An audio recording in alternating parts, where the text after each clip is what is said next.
Wow. What the crap?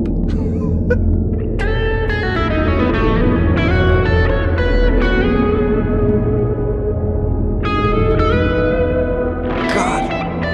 Frickin' damn Joey.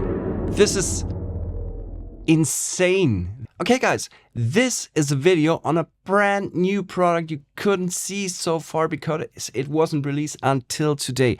So what we're going to experience is a reverb effect from a very good friend of mine. He's called Joey. I met him on Gear Street and he's one of my favorite persons on Gear Street, maybe apart from Henning and Robin. And he wrote a reverb, he programmed a reverb, a plugin. You can see this is Umbrage. Umbrage is a reverb, a shimmer reverb effect, but it can do so much more. So what we have here is a few knobs, which are very, let's say, obvious. First, the wet dry knob is doing wettening the signal or drying out this signal. Then brightness affects the brightness of the effects. Apparently, the brightness is basically a formant shifter for octaves from the feedback loop. So then we have the feedback, which controls the feedback, so the longevity of the produced reverb, I think. And bloom adds a convolution to the reverb, like a dark smoothing. He said, let me put that straight. It's like putting a layer of dark cream on a sandwich. Whatever the hell that means. And then we have modulation, which simulates a style chorus. And down here we have different IRs from which you can choose how the room's going to be sound like. So short emulates maybe a tiny room, or long emulates a bigger room. Atomic is an IR that's recorded in a reactor in Austria, an old nuclear reactor in Austria, which was recorded by Lyrt, I guess. So that's pretty cool. Then absorb small, absorb long, can be anything. We're gonna check it out. If you like it, leave a subscription, put on the push notifications, and leave a comment on the video how you like that. And I'm gonna tell you my 5 cents after a few minutes of playing, okay? I'm gonna do that with my guitar, but you can also use a piano, or you can also do it as on a trumpet, if on a recorded trumpet, or any instrument that you want to use it on. Even VSTs you can implement it into. So this is pretty cool. Now, really enough talking, and let's listen.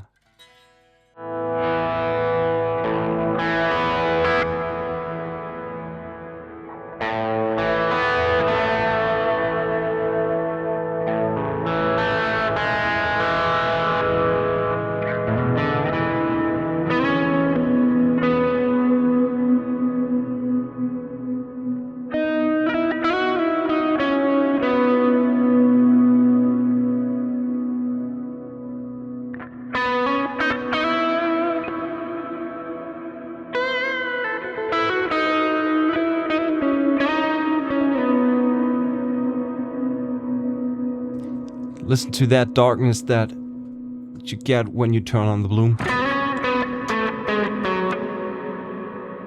That's very subtle. If I bring it in, it gives like a negative shimmer reverb. Listen. It's going down, it's going down. I hope you can hear it so far. Then put the brightness a little bit down. Just a really dark reverb. If I put it up, let's do it like this.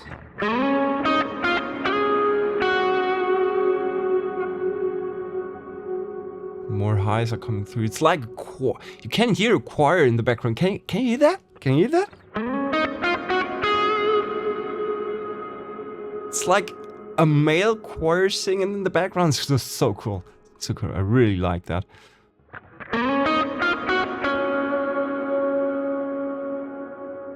More highs. If you put the feedback up.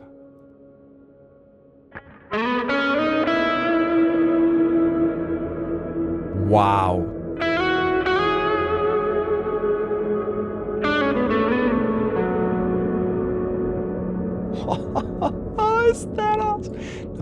the modulation up. Feedback a little bit down. Just increase the brightness time. This knob is a little bit... It's a little bit tricky to handle. If you want to fine adjust it.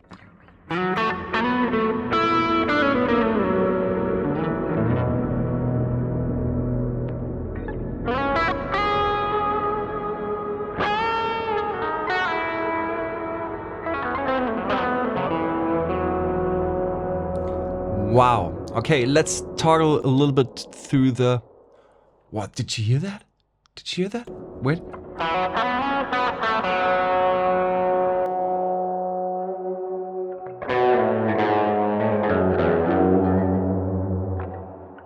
Well, it's just like a wind singing.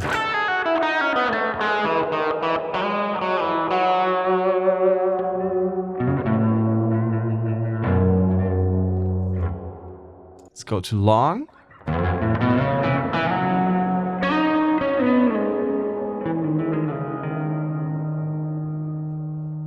Atomic.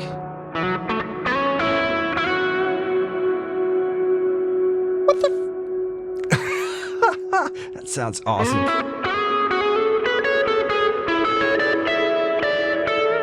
Can definitely hear the nuclear waste in it, right? Right? Can you hear it? Can you hear it? Can you hear it as well?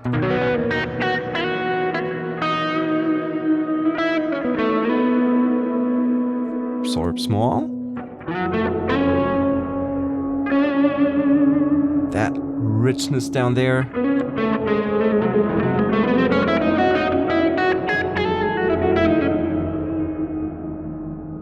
It's like a reverse shimmer effect that emulates down, not upwards, because normally you have these shimmer reverbs who always pitch up like da-da-da-da-da-da-da-da-da, and that one pitches down like these cinematic effects where you have like these drowners can do that with this effect.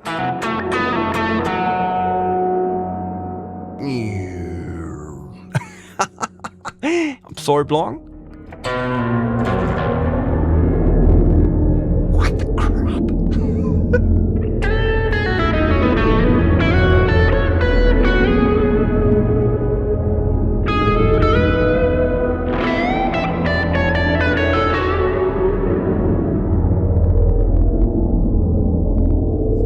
God damn it. God freaking damn it, Joey. This is insane. This is freaking insane. This one is a little bit hard to handle. I said that before. The other ones work perfectly. Let's toggle through some. Oh, you can adjust the input gain and you can adjust the output gain. Okay. But we're gonna go a little bit up, down here. And then we can dial in some solo waves.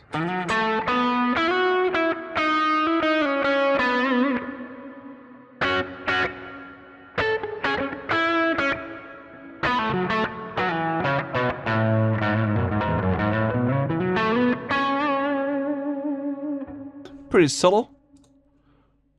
Slow, big, negative. That's what I was talking before. Like the inverted shimmer delay.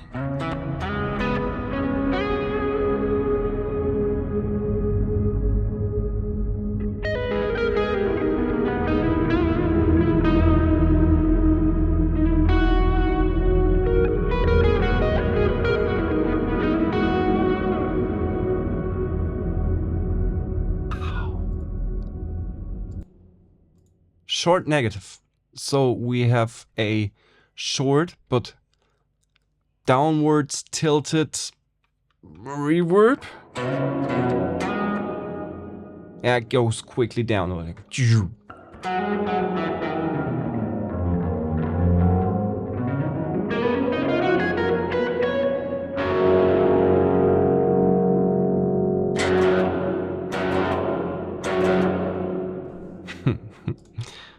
then halo lead, which would be like this what's his name, write it down in the comments. Leave me the halo effect. Whose owner is the, or whose founder is the halo effect.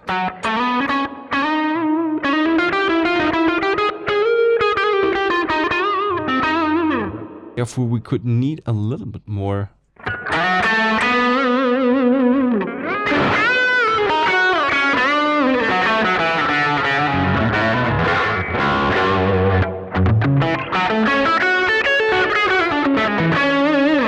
Maybe that isn't working because my input signal isn't a stereo signal. So let's see.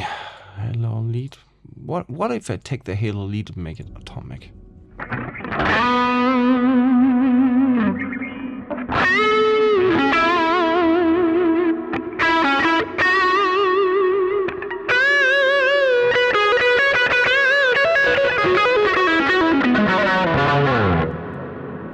That's pretty cool. That's pretty cool. Halo lead, chugger space. By the way, another friend of mine, Andrew, also from the 42 Gear Street team, did some of those pre-made templates. So shout out to him. He's a cool guy.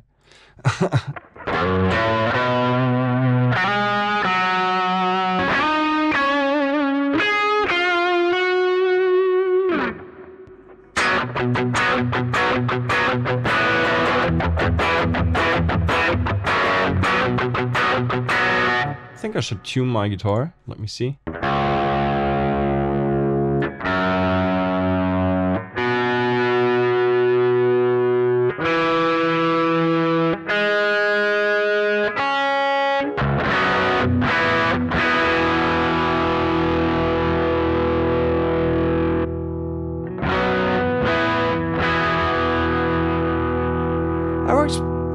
That would be a cool effect to make.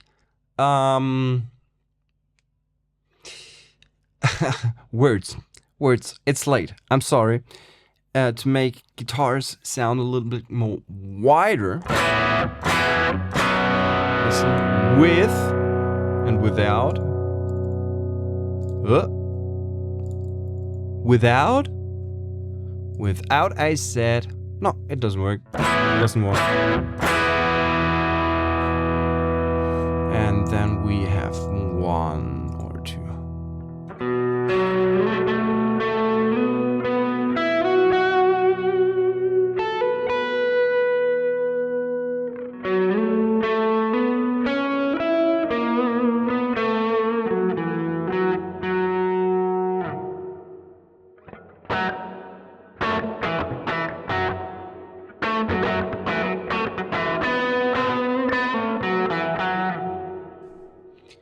Okay, buzz in the specular blue.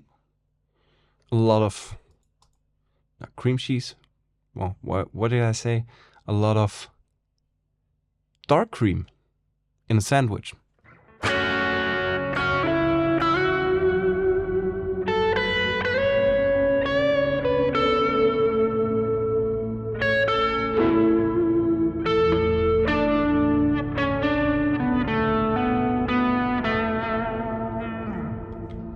Okay, just a first impression of what I think right now. I like it.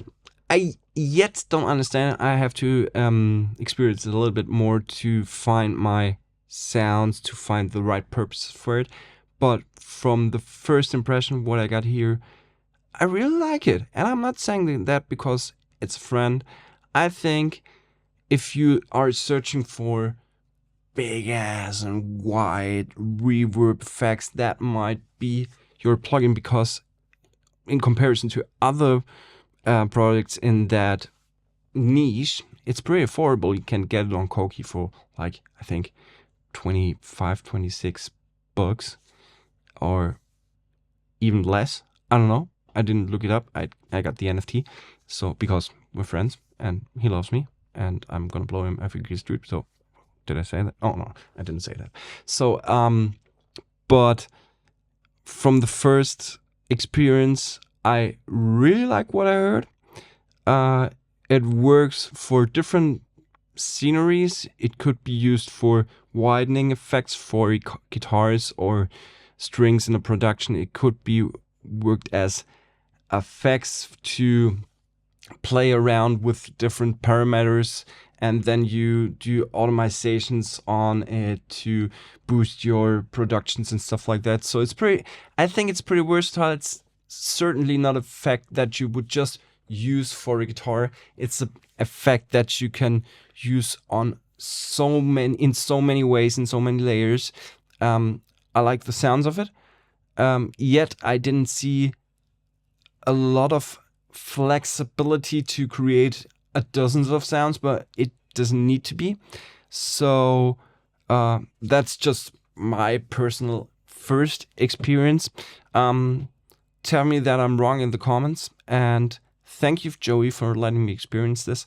And I hope you're having a great time. I'm hoping you go right to Koki and buy one of those things, because they're freaking affordable. Just get one and try it out and bang it onto your productions or bang it onto your guitars.